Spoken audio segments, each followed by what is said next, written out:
Magandang araw po sa inyo, ma'am. Ako nga pala si Candesere Rosel Felicin. Narito po ang aking sanaysay tungkol sa edukasyon ang susi ng tagumpay.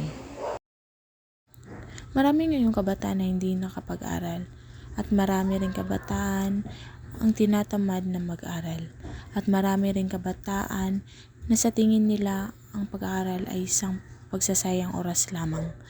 At marami ring kabataan na gustong makapag-aral subalit nahinto dahil sa kahirapan.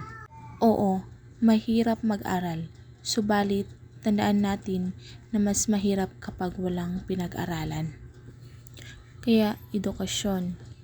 Edukasyon ay mahalaga sa ating buhay. Edukasyon ang magiging susi sa ating tagumpay. Ang mga pagsubok ay naghihintay. Marami mang mga balakid ang nadaraanan, matinding hirap at pagod ang mararanasan. Ngunit ito'y parte lamang ng ating kaunlaran. Balang araw, aanihin natin ang ating pinaghihirapan. Kasi tayo ang pag-asa.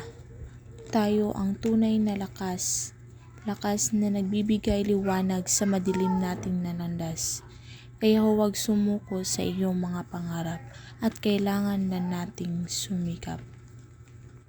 Kasi kung mananatili lang tayo sa sitwasyon nating ganyan, hindi tayo uusbong yan.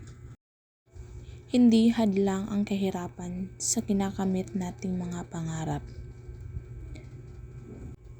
Kung mahirap ka man, maraming paraan para makamit mo ang iyong mga pangarap.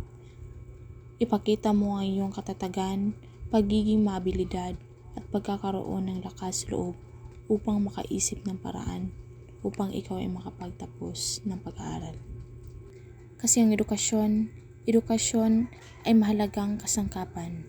Mahalagang kasangkapan na kailanman hindi maagaw ng iba. At malaking kasiyahan ito sa ating mga magulang dahil ito lamang ang may pamana nila sa atin balang araw.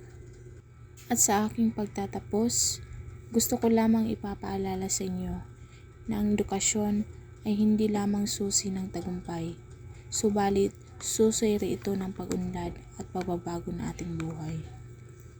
Kaya't ipaglaban natin ito sa bawat sulok ng mundo.